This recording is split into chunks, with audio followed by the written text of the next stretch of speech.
Hi, welcome to the podcast by Dr. Sushma Singh. Let us start conversation on Unit 23 Education, Social Commitment versus Commodification. And our topic is Commodification of Education. In the previous two units of this block, we have discussed the issues of the privatization and trade in education through the General Agreement on Trade in Services (GATS) of the WTO.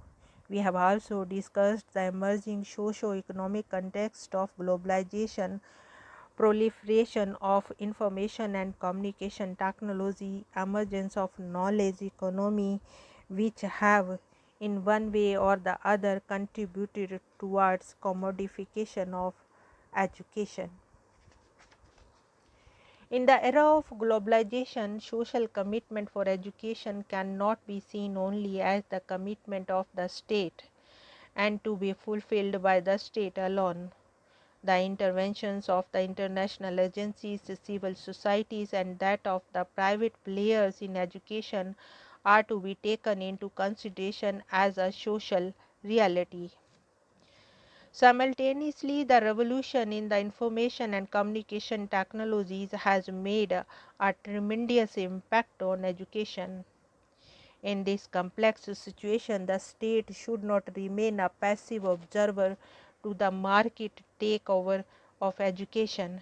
Rather, the state should commit itself to provide quality education not only through the conventional means as and where absolutely necessary, but also through all advanced means to match the knowledge requirements of society. Hence, there is a need to reformulate the educational policy in India. Now, let us move to the next point, emerging thirst on educational reforms.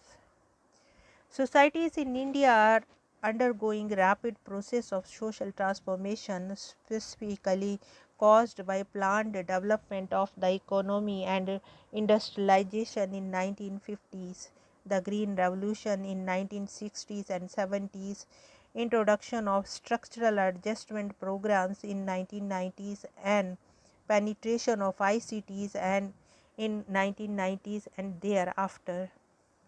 In response to these transformations, education needs to meet the emerging requirements of the society. Against this backdrop, educational reforms has been a serious concern in India. The committees and the commissions on education, for example, Radhakrishnan Commission on Higher Education 1948-49, Lakshman Swamy Madliar Committee on Secondary Education 1952-53, the Kothari Commission 1964-66, National Policy on Education 1986, etc. have made significant recommendations pertaining to universalization of elementary education, vocationalization of secondary education, and to strengthen the higher education. However, most of these goals were not achieved due to the slow and haphazard and half-hearted implementation of the plan of action, decline in the allocation of resources to higher education, inadequate infrastructure, and lack of coordination among various bodies. Now let us move to the next point, the policy framework for educational reforms in India, a guide to commodification. In the wake of implementation of the structural adjustment program, proliferation of ICT-based knowledge economy in India, the government appointed a committee to suggest a framework for educational reforms in India. The policy framework for reforms in education, known as the Ambani Birla report, highlights some of the crucial state of education in India. This report initially recognizes that education has become even more vital in the new world of information. Knowledge is rapidly replacing raw materials and labor as the most critical input for survival and success.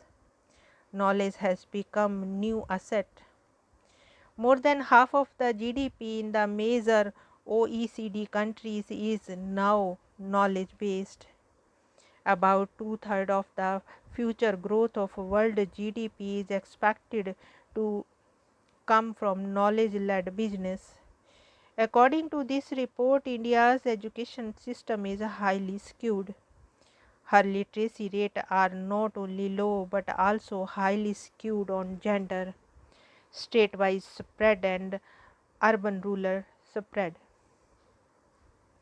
While highlighting educational divides in India, this report empathetically points out that as the larger world embraces the information age, the world of the education in India encompasses different worlds that live side by side. One world includes only a fortunate few with access to modern institutions, computers, internet access, and expensive overseas education. A second world wants to maintain the status quo. Teachers, administrators, textbook publishers, students all have reasons to prefer things to remain as they are or change only gradually. The third world struggles with fundamental issues such as no books, wrong books, teachers desperately in need of training, teachers with poor commitment, rote learning of irrelevant material, classroom with 100 students, dirty floors, and no toilets. India cannot hope to succeed in the information age on the back of such three disparate worlds. According to this report, as the developed world moves to forging an information society funded on education, India cannot remain behind as a non competitive labor oriented society. It suggests, as against this backdrop, that it is imperative for India is to raise standards of the vast majority with poor education, break the education sector free from its inertia, and forge a society that places knowledge as the cornerstone of its development. Thus, the vision for education in India would be to create a competitive yet cooperative knowledge based society. Towards this endeavor, this report has suggested several strategies. Provide quality primary education facilities to every citizen of India, preferably within a distance of 1 kilometer from his residence. Provide and support the private sector in the establishment of high quality secondary education facilities in every taluka. Integrate education with information and communication technologies. Market India as a destination for affordable high quality education.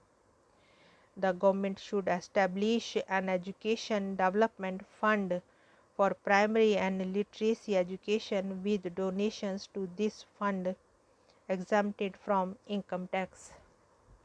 Government should also progressively reduce the funding for universities and make them adopt the route of self-sufficiency.